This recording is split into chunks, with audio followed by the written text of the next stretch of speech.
이번 시간에는 64페이지의 제15절에 중개계약에 관한 우리 관련 법 규정의 내용을 검토하도록 하겠습니다. 일단 우리 공인중개사법 제22조에서는 일반 중개계약에 관한 규정을 두고 있고, 그리고 23조에서는 전속 중개계약에 관한 규정을 두고 있습니다. 그리고 24조에서는 부동산 거래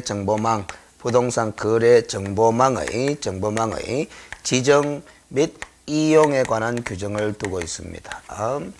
그래서 지금 이 15절 파트는 이 중개계약 제도에 관한 관련 법 규정의 내용을 검토를 하고, 이어서 부동산 거래 정보망의 지정 및 이용에 관한 문제를 검토하겠는데요. 일단 중개계약의 의미부터 정확하게 한번 이해를 다시 한번 할 필요가 있습니다. 기본 과정 강의할 때도 중개계약에 관해서는 상당히 중요성을 부여했는데, 이 중개계약이라는 것은 계약의 당사자가 의뢰인이죠. 중개의뢰인과 개업공인중개사입니다. 개업공인중개사 간에 체결하는 계약이죠. 그래서 이것도 계약이기 때문에 대립되는 두 당사자 간의 의사표시의 합치임에는 틀림이 없죠. 그래서 이 의뢰인과 개업공인중개사 간에는 중개행위에 관한 의사표시의 합의를 했고, 또 다른 의사표시의 합의도 한 거죠. 우리가 중개 보수 취급에 관한 의사표시도 합의를 본 거다. 다만 이 중개 보수 취급에 관한 의사표시의 합의를 할 때는 정지 조건을 붙였죠. 그 정지 조건이라는 것은 내용적으로 보면은 중개 완성입니다. 완성. 이 중개 완성이라는 것은 거래 당사자 간의 거래 계약 체결을 의미하는 거죠. 그래서 중개 완성을 정지 조건부로 해서 보수 취급에 관한 의사표시에 합의를 한 것이 중개 계약이다, 이렇게 볼 수가 있습니다. 그러나 실무상으로는 이 중개 행위에 관한 의사표시의 합의는 있지만은 중개 보수 취급에 관한 의사표시의 합의는 명확하게 하지 않는 경우가 대부분이죠. 그랬을 때 이제 이 중개 보수 취급에 관한 명확한 합의가 없는 경우에도 개업공인중개사가 중개를 완성시킨 경우라면은 의뢰인으로부터 보수를 받을 수 있을까 없을까, 이에 관한 문제가 불거질 수 있습니다. 그에 관한 판례도 나와 있죠. 그런 것들을 다 시험 지문에서 활용해서 출제가 될 겁니다. 그러세요. 근데 이런 중개계약을, 이런 기본적인 의사표시의 합의행위인 중개계약을 일반 형태로 할 수도 있고 전속 형태로 할 수도 있다라는 겁니다. 그러면 일반 중개계약을 체결하는 경우에는 이 22조 규정에 따라서 처리하시면 되는 거고, 전속 중개계약을 체결할 경우 23조 규정에 따라서 체결하시면 된다, 그런 소리가 됩니다. 그래서 일단 이 일반 중개계약이라는 것은 중개 권한의 독점성이 없는 거죠.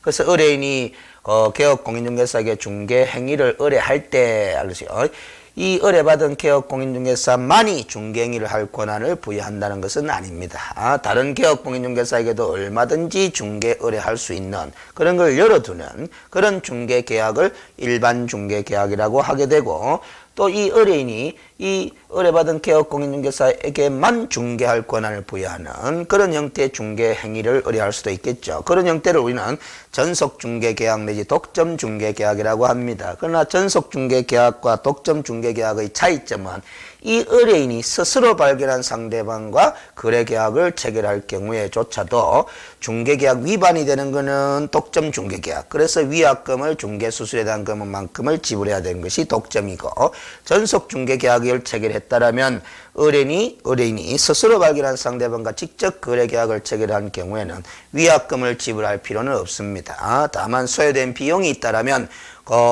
중개 보수에 대한 금액의 50% 범위 내에서 소요된 비용을 지불하도록 하는 그런 규정을 23조에서 두고 있을 뿐이죠.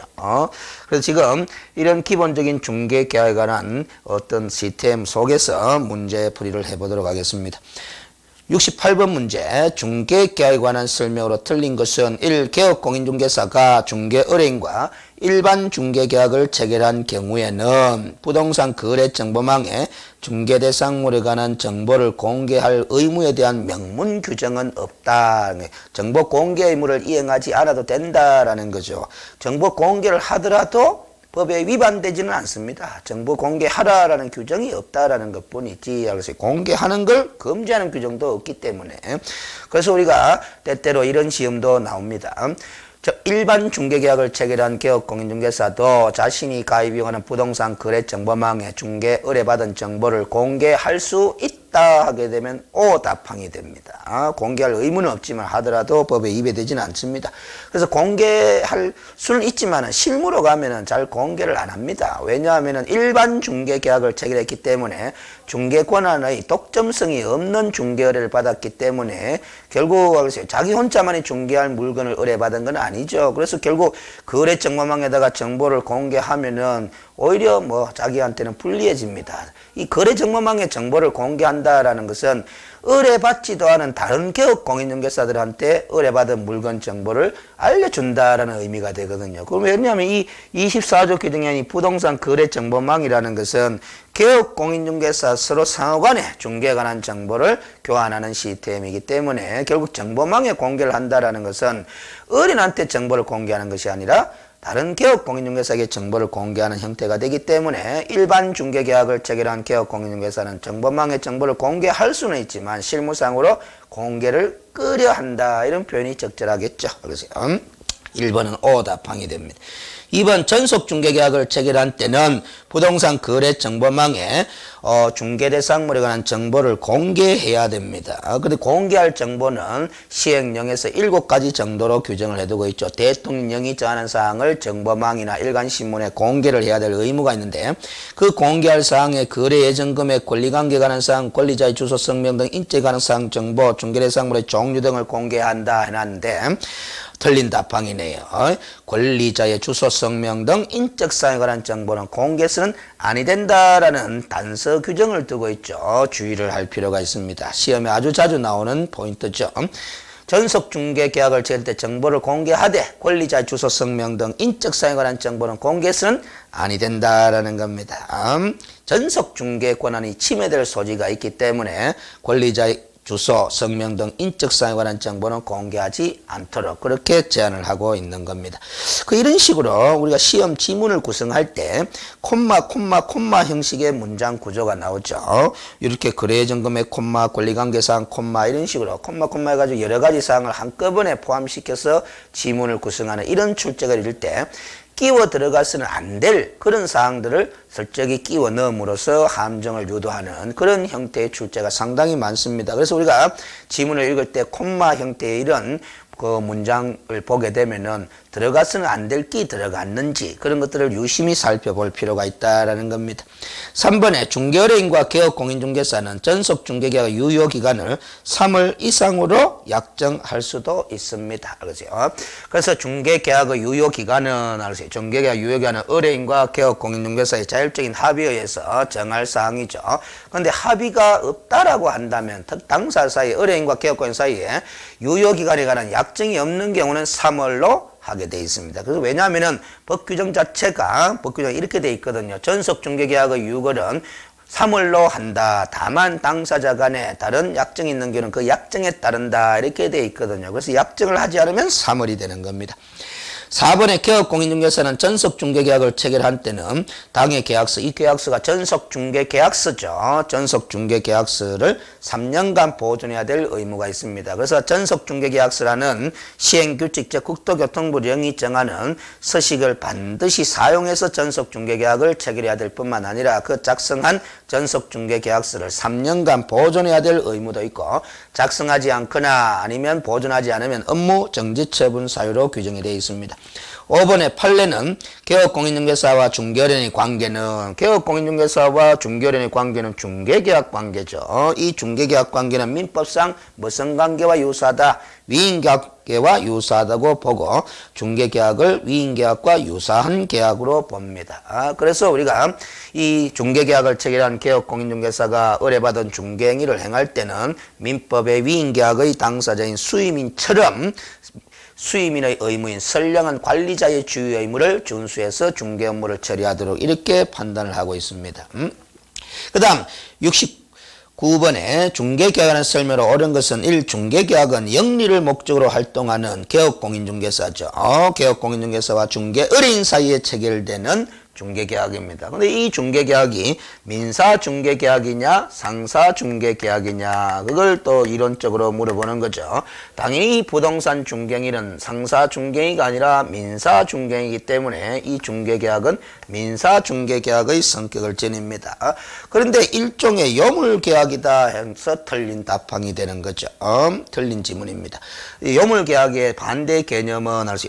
낙성계약입니다. 그래서 우리가 민법 시간에 이 계약의 성립과 관련해서 계약의 유형을 구분할 때 낙성계약과 요물계약 이렇게 이야기를 하는데 대부분의 계약은 계약자의 원칙에 따라서 낙성계약입니다. 그래서 당사자 간의 의사표시만으로서 성립되는 계약을 낙성계약이고 이 요물계약은 의사표시, 합치 이외에 일의 완성까지 있어야 의사표시에서 제시된 일의 완성까지 있어야 성립되는 계약을 요물계약이라 하는데 우리가 일반적으로 공부할 때는 요물계약은 드뭅니다. 그래서 민법의 전형계약 15가지 중에 현상광고계약이라든가 아니면 계약금 계약 이런 것들이 요물계약일 뿐이지 대부분의 계약은 계약자의 원칙상 낙성계약입니다. 이 중개계약도 낙성계약의 성질을 지니는 계약이죠.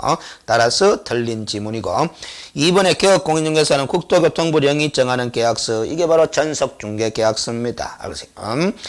그래서 이런 표현도 우리가 항상 공부를 할 때는 전속중개계약서를 사용하여 전속중개를 체결한다 이런 식으로 공부를 하는데 그 전속중개계약서라는 표현을 사용하지 않고 전속중개계약서가 국토교통부령 별지 서식으로 규정되어 있죠. 그래서 국토교통부령이 정하는 계약서 이런 표현을 사용합니다.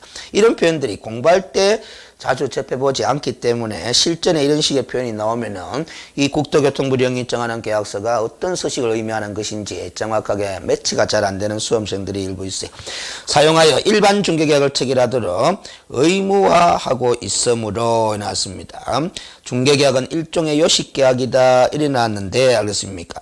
이 내용은 틀린 거죠. 예, 틀렸습니다.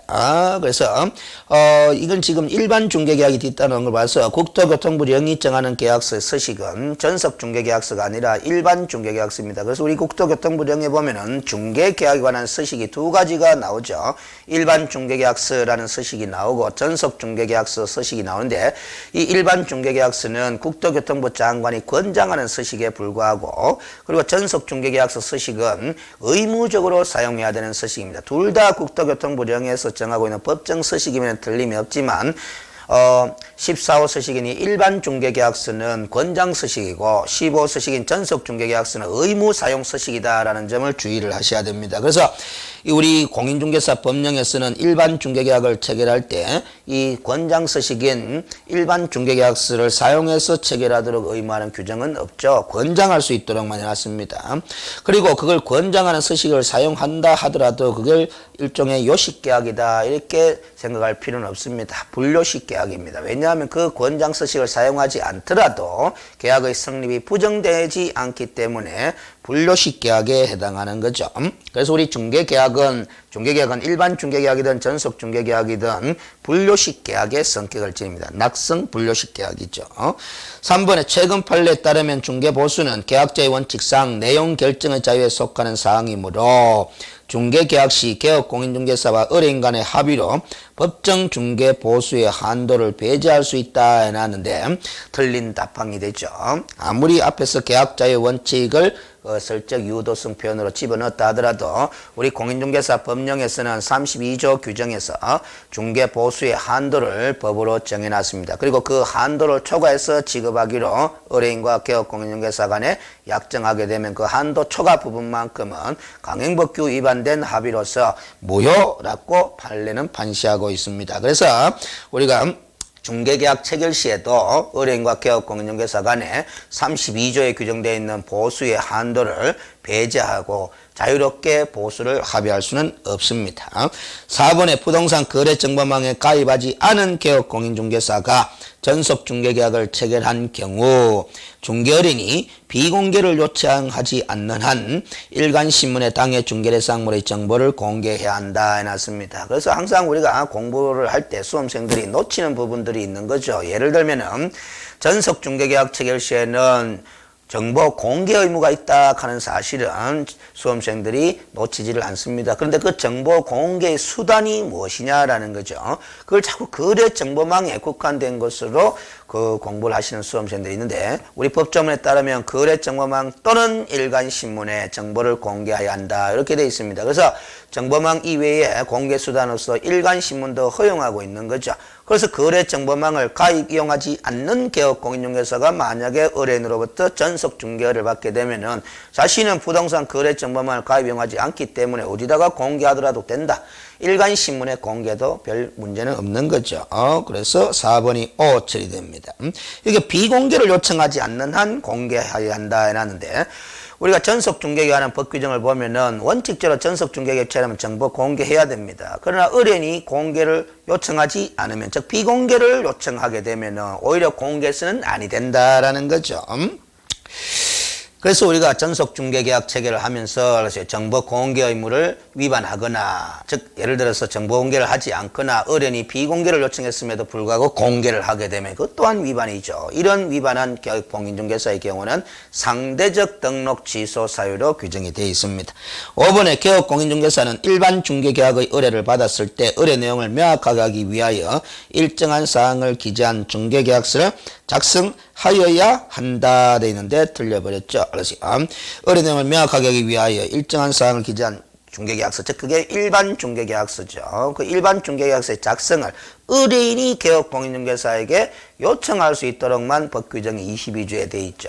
그래서 그 요청받더라도 개업공인중개사는 법적으로는 거절해도 별 문제는 없습니다. 그러나 현실로 가면은 요청을 받게 될 경우 거절할 수 없는 상황이죠. 그래서 작성을 하게 되지만 법적으로는 요청받았다 하더라도 일반 중개계약서를 작성하지 않아도 됩니다. 그래서 5번은 틀린 거 되죠.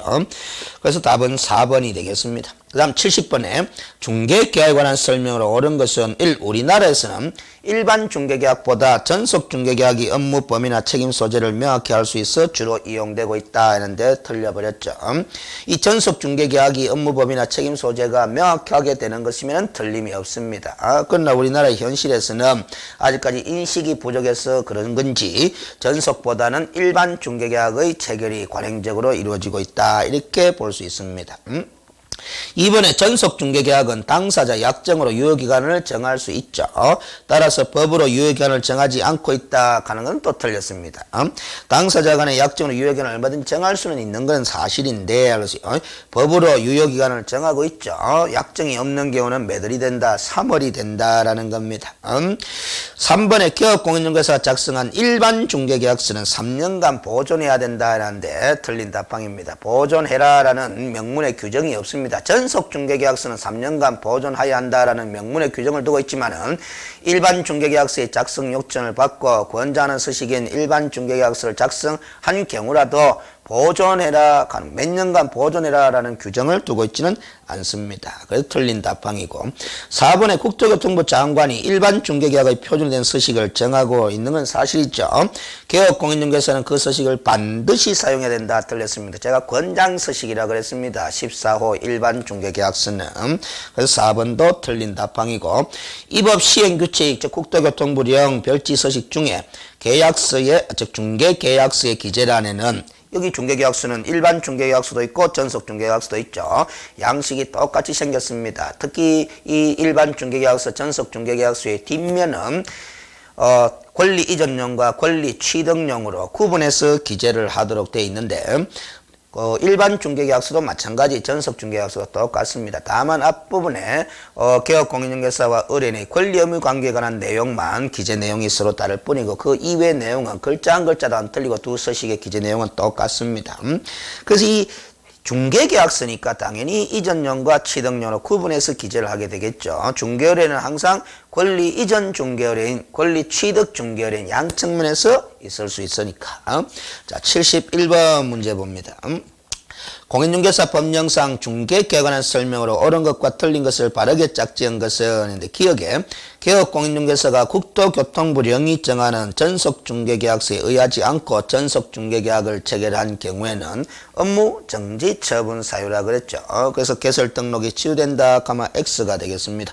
니은에 전속중개계약을 체결하는 경우 특별한 약정이 없는 한 그 전속중개계약 유효기간은 3월이 됩니다. 그래서 니은은 O가 되겠네요. 이거 전속중개계약을 체결하는 경우 개업공인중개사는 그 당해 전속중개계약서를 3년간 또 보존해야 되죠. 이것도 O7이 되겠습니다. 그 답은 1번이 되겠네요. 그래서 우리가 3년간 보존하지 않거나 전속중개계약서에 의하지 않고 전속중개계약을 체결하게 되면 업무 정지 처분 사유입니다. 72번에 전속중개계약서에 관한 설명으로 틀린 것은 1. 전속중개계약의 유효기간 내에 의뢰인이 스스로 발견한 상대방과 거래한 경우 해놨습니다. 이건 전속중개계약 위반이 되지는 않습니다. 만약에 독점중개계약을 체결했다면 독점중개계약 위반으로서 위약금을 지불해야 되지만은 이 경우는 전속중개계약 경우는 위반이 아니기 때문에 위약금 지불할 필요는 없고 소요된 비용만 지불하면 됩니다. 얼마를 한도로 하느냐면 중개보수의 50%에 해당하는 금액의 범위 안에서 소요된 비용만 지불하면 됩니다. 그 50%를 지불하는 것이 아니라 50% 범위 안에서 소요된 비용을 지불한다는 점 주의하셔야 됩니다. 그래서 항상 이런 1번 같은 것도 보면은 단어 위주로 공부를 하시는 분들은 중개보수의 50%를 지불한다 이렇게 공부를 해버려요. 50% 범위 내에서 중개행위를 함에 있어서 소요된 비용을 지불할 뿐이다 라는 겁니다. 그럼 소요된 비용이 한 푼도 없으면 지불할 금전은 없습니다. 그래서 문장 위주로 자꾸 읽으셔야 됩니다.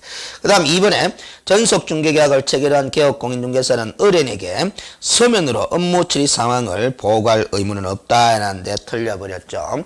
일반 중개계약의 경우에는 업무 처리 상황 보고 의무가 존재하지 않지만은 전속중개계약을 체결하게 되면은 의뢰인으로서는 개업공인중개사에게 그 보수의 보장을 해주는 측면이 있기 때문에 반대로 개업공인중개사로서도 명확한 그 책임을 질 만큼 중개 업무에 책임 있는 중개 행위가 서비스로 제공이 돼야 됩니다. 그래서 우리가 2주일에 1회 이상, 일주일에 2회가 아니고 2주일에 1회 이상 업무 처리 상황을 문서의 형식으로 의뢰인에게 통지해야 될 의무를 서식에서 규정해 두고 있습니다. 이걸 업무 처리 상황 통지 의무 그렇게 이야기를 합니다.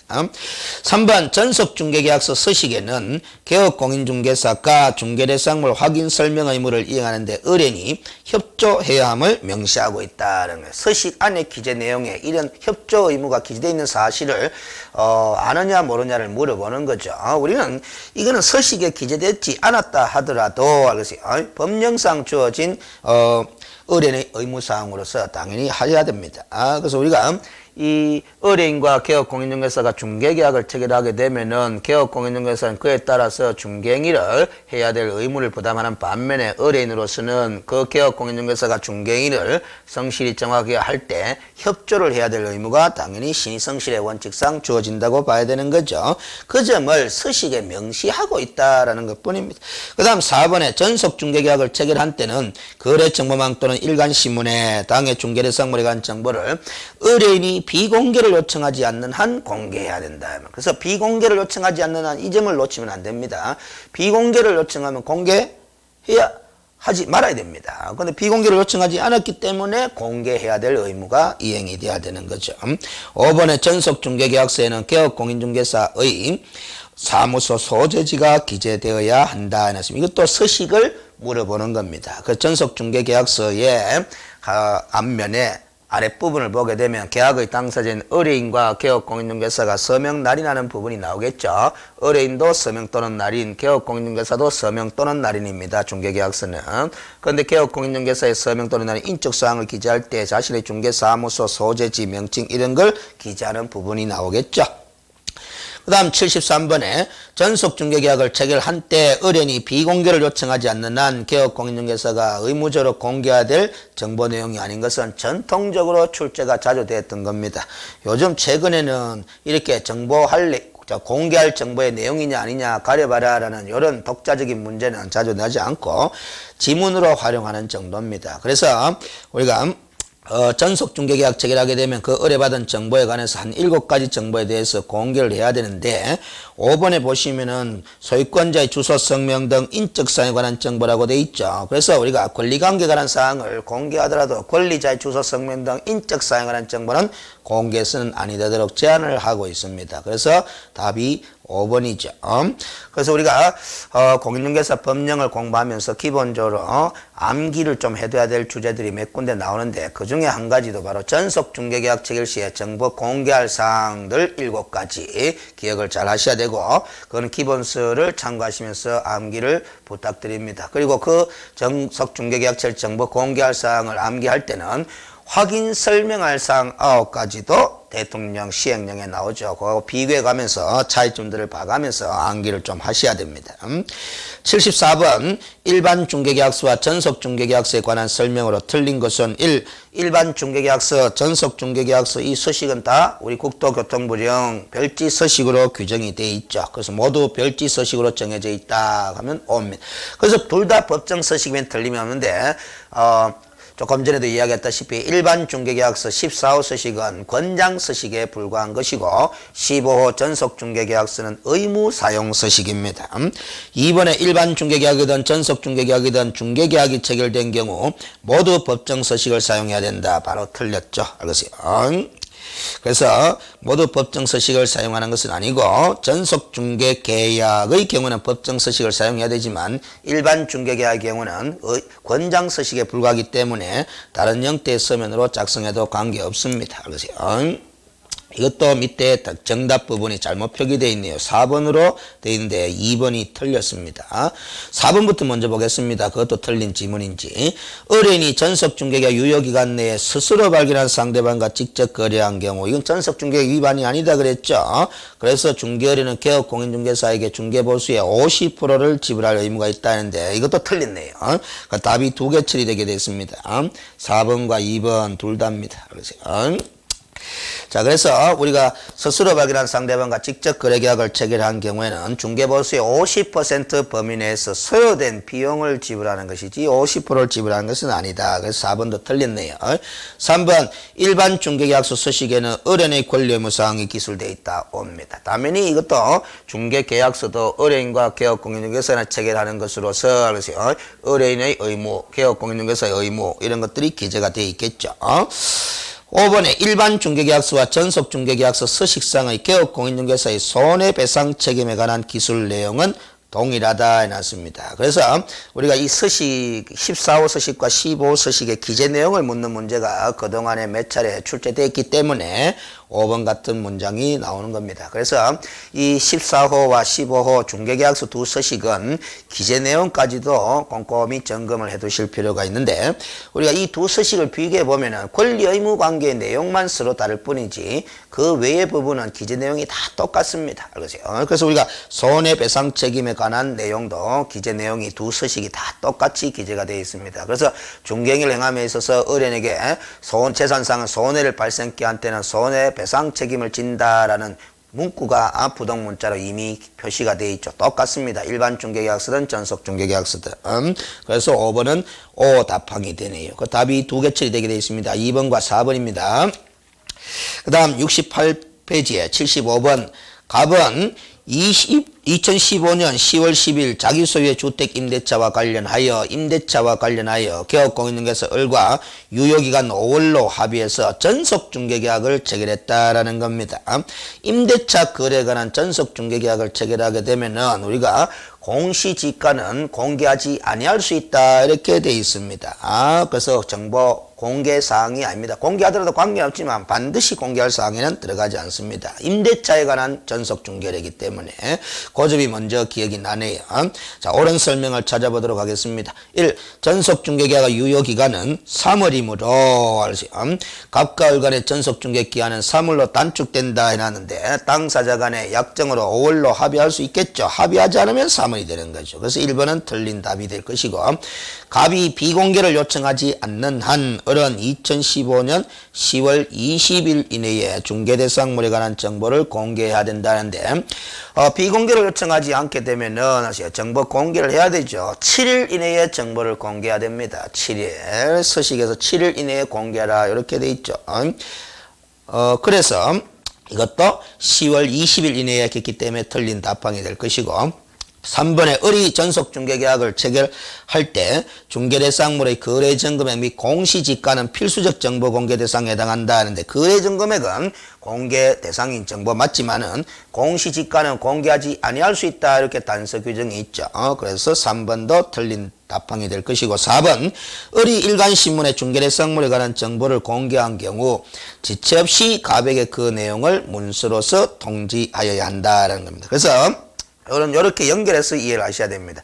전속 중개계약을 체결하게 되면은 개업공인중개사는 의뢰받은 중개대상물에 관한 정보를 7일 이내에 부동산 거래정보망 또는 일간신문에 공개를 해야 되는데 공개를 하고 나면은 그 요런 정보를 공개했다라는 사실을 다시 지체 없이 의뢰인에게 문서로 통지하도록 하는 규정을 서식 안에 두고 있죠. 그래서 4번은 O 답항이 됩니다.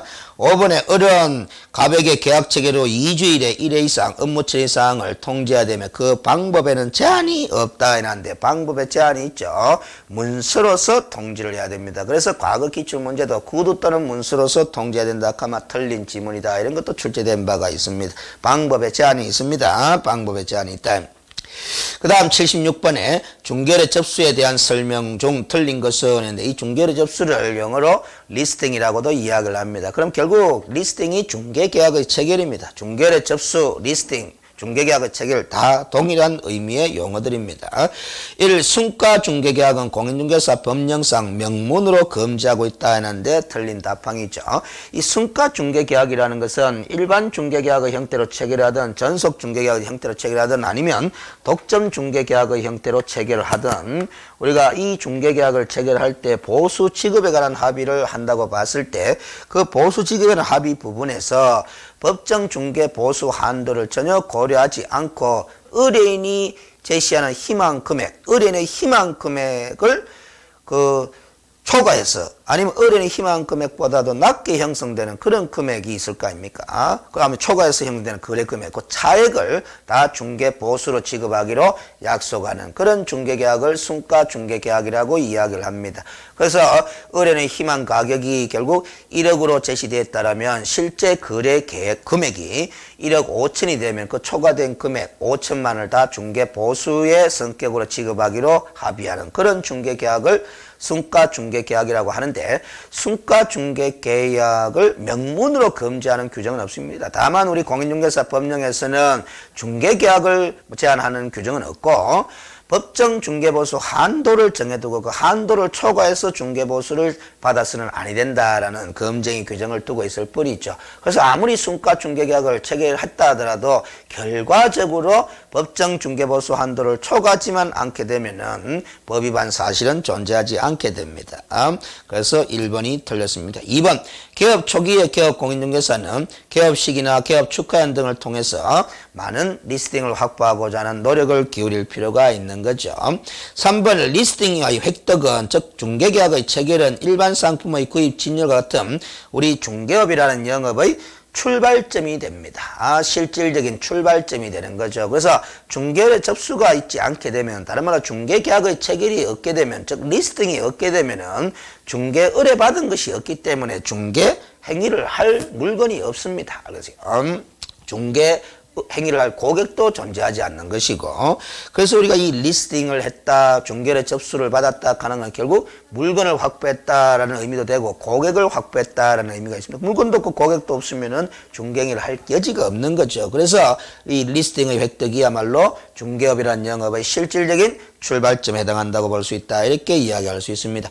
4번에 중개계약 체결 시에 유상임을 명시하지 않더라도 이 중개보수 취급에 관한 명확한 합의가 없다 하더라도 이 개업공인중개사는 상법상 상인의 지위를 인정할 수 있고 따라서 개업공인중개사는 상법 61조에 규정되어 있는 상인의 보수청구권에 따라서 보수를 청구할 수 있다라는 것이 판례의 입장이죠. 5번에 중개의뢰인은 개업공인중개사와 일반 중개계약을 체결하였다 하더라도 중개대상물의 거래에 관한 중개를 다른 개업공인중개사에게도 의뢰할 수 있다. 있다. 그게 일반 중개계약의 핵심적인 특징이죠. 그래서 일반 중개계약은 중개권한의 독점성이 없기 때문에 이 개업공인중개사와 일반 중개계약을 체결했다라는 것은 얼마든지 다른 개업공인중개사에게 또다시 동일한 중개의뢰를 하더라도 관계가 없는 중개계약입니다. 다만 전속 중개계약이나 독점 중개계약을 체결하게 되면은 다른 개업공인중개사에게 또다시 동일한 중개 의뢰를 하게 되면은 경우에 따라서는 위약금을 지불해야 되는 상황으로 발전할 수가 있게 되죠.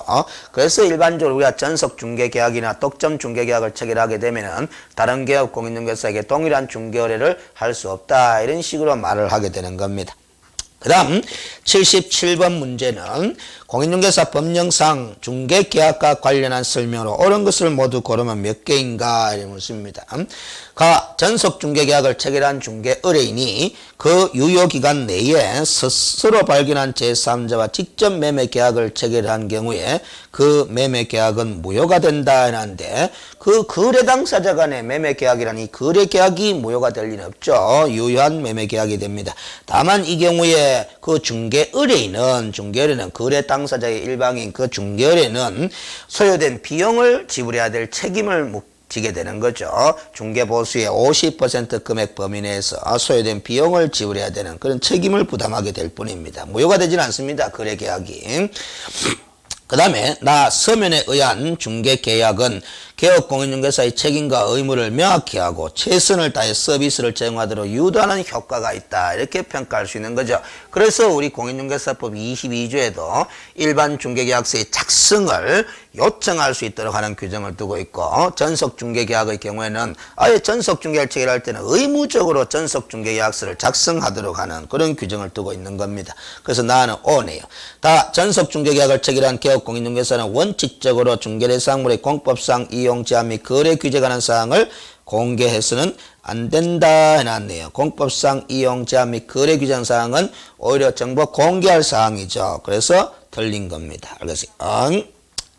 그 다음 전속 중개 유효기간은 3개월이 원칙이므로 3개월 이상으로 계약하는 것은 효력이 없다 했는데, 당사자 간에 약정이 있는 경우는 그 약정에 따르도록 돼 있죠. 그래서 틀린 지문이 될 것이고, 소속공인중개사가 중개 의뢰를 접수하여, 중개 의뢰 접수 행위도 소속공인중개사로서는 할 수 있는 일이죠. 중개 보조는 못 합니다. 그래서 소속공인중개사 중개를 접수하여 그 중개 업무를 수행한 경우 이 법 시행규칙 별지 서식의 중개계약서에는, 그게 일반 중개계약서든 전속 중개계약서든 개업공인중개사와 소속공인중개사가 함께 서명 날인하도록 하는 규정을 두고 있다 해놨는데, 우리가 이 당해 업무를 수행한 소속공인중개사가 개업공인중개사와 함께 서명 날인할 서식은 두 가지밖에 없습니다. 중개대상물 확인 설명서와 거래계약서뿐입니다. 그때는 서명 및 날인하도록 돼 있죠. 그래서 우리가 일반 중개계약서나 전속 중개계약서 이런 서면에는 소속공인중개사가 개업공인중개사와 함께 서명 날인하도록 하는 의무서식이 아니기 때문에 난도 없습니다. 소속공인중개사 서명 날인할 부분도 없습니다. 그러나 이 소속공인중개사가 일반 중개계약서를 작성하던 전속 중개계약서를 작성했다고 해가지고 소속공인중개사가 난도 없는데 자기가 임의로 서명 또는 날인하는 걸 금지하는 규정을 두고 있지는 또 아니에요. 그래서 서명 또는 날인하더라도 법에 위배되지는 않지만은 서식 자체에 개업공인중개사와 중개의 접수를 받은 소속공인중개사가 함께 서명 또는 날인하도록 하고 있지는 않습니다. 그래서 틀린 것이고, 그래서 답항은 하나밖에 없습니다. 그래서 답은 1번 처리하셔야 되겠네요. 특히 이 문제에서 명심해야 될 것은 소속공인중개사가 개업공인중개사와 함께 서명 및 날인해야 될 서식은 딱 두 가지 뿐이다라는 것, 그걸 명심하셔야 됩니다. 거래계약서와 확인설명서입니다. 78번 공인중개사 법령상 중개계약이라는 설명 중 틀린 것은 1. 개업공인중개사 A는 매도인 B와 5개월간의 유효기간으로 전속 중개계약을 체결할 수 있죠. B의 요청, 즉 의뢰인의 요청에 의해서 중개대상물의 정보를 비공개하기로 합의할 수도 있죠. 이렇게 비공개 요청이 있게 되면 공개서는 아니 됩니다. 그래서 우리가 전속 중개계약서 서식을 보면은 정보 공개 비공개 여부를 의뢰인의 의사를 확인해서 표시하도록 하는 부분이 나옵니다. 2번에 개업공인중개사 C는 중개의뢰인 D T와 일반 중개계약서를 작성하였고 그 계약서에 거래 예정 가격에 대한 중개 보수를 기재하였다. 오죠. 그래서 우리가 일반 중개계약서의 작성을 요청할 수 있게 되고 요청받은 개업공인중개사가 거절해도 관계는 없지만은 응해서 일반 중개계약서를 작성하게 된다면은 필요적 기회사항 4가지를 꼭 기재를 해야 됩니다. 그래서 중개대상물의 소재지와 같은 이런 특정할 수 있는 사항을 기재해야 될 것이고 그리고 거래 예정 가격도 즉 의뢰인이 희망 가격을 기재해야 될 것이고 또 중개 보수에 관한 사항을 합의해야 되고 기타 의뢰인과 개업공인중개사가 준수해야 될 사항을 기재를 해야 됩니다. 그 다음 3번의 등록관청은 국토교통부 령에서 정하고 있는 전속중개계약서에 의하지 아니하고 전속중개계약을 체결하게 되면 위반이죠. 그 이유로 등록관청은 개업공인중개사 이에게 업무 정지처벌을 명할 수 있는 사유죠. 그래서 구체적으로 업무 정지 기준표에 의하면은 3개월 업무 정지 처분 내리도록 되어 있습니다. 근데 이 지문에서는 3월이냐 6월이냐 그런 것 갖고 물은 것은 아니고 업무 정지 사유냐 아니냐를 물어본 의도뿐입니다. 4번의 개업공인중개사 F는 중개인 G와 일반 중개계약을 체결하고 2주일에 1회 이상 업무 처리 사항을 문서로 통지하지 않았다는 이유로 업무 정지 처분을 받았다는데 틀려버렸죠. 우리가 일반 중개계약의 경우에는 2주일에 1회 이상 업무 처리 사항을 문서로서 통지해야 될 의무가 개업공인중개사에게 주어져 있지 않습니다. 그래서 5번에 개업공인중개사 H는 전속중개계약을 순가중개계약으로 체결하고 법정 중개보수를 초과하여 받지 않아 아무런 처벌도 받지 않았다. 그렇죠? 순가중개계약 체결행위 그 자체를 금지하는 법 규정은 없습니다. 결과적으로 법정 중개보수 한도를 초과해서 받는 걸 금지하고 있는. 그런데 이 지문은 결과적으로 법정 중개보수를 초과해서 받지 않았다기 때문에 아무런 법 위반 사항이 없기 때문에 처벌 대상이 되지를 않습니다. 그러세요. 자, 79번에 공인중개사 법령상 중개계에 대한 설명이 좀 틀린 것은 1. 개업공인중개사는 전속중개계약을 체결한 때 의뢰인이 당해 중개대상물에 관한 정보의 비공개를 요청한 경우에는 공개해서는 아니 됩니다. 그래서 O 답항이 되는 거죠. 그 다음 2번에 개업공인중개사가 전속중개계약을 체결하고 중개대상물의 정보를 일간신문에 공개할 수도 있죠. 했더라면은 지체 없이 의뢰한 정보를 의뢰인에게 문서로서 다시 통지해야 됩니다. 3번에 중개의뢰는 개업공인중개사에게 거래 예정 가격을 기재한 일반 중개계약서의 작성을 요청할 수 있습니다. 그래서 요청받은 개업공인중개사는 작성해야 되고 안 해야 되는데 작성하게 되면은 이 거래 예정 가격을 기재를 해내야 되는 거죠. 4번에 전속중개계약을 체결한 때는 당해 계약서를 3년간 보존해야 됩니다. 그래서 5년간 보존한다는 명문의 규정은 잘못된 거죠. 답이니. 5번에 국토교통부 장관은 일반 중개계약의 표준이 된 서식을 정하여 그 사용을 권장할 수 있도록 하고 있습니다. 그래서 일반 중개계약서 14호 서식은 의무사용 서식이 아니라 권장 서식에 불과하다. 그 점을 주의하자 그랬습니다. 그래서 여기까지 하고 잠시 쉬었다가 중개계약이라는 문제를 몇 문제 더 풀면서 다시 복습도 해보도록 하겠습니다. 그리고 거래정보망의 지정 및 이용 제도로 관해서 넘어가는데 이 부동산 거래정보망은 지금 공부하고 있는 전속중개계약과 아주 밀접한 관계에 있다는 사실을 생각하면서 그 문제풀이 할 예정입니다. 그래서 70페이지에 80번부터는 다음 시간에 진행하도록 하겠습니다. 수고하셨습니다.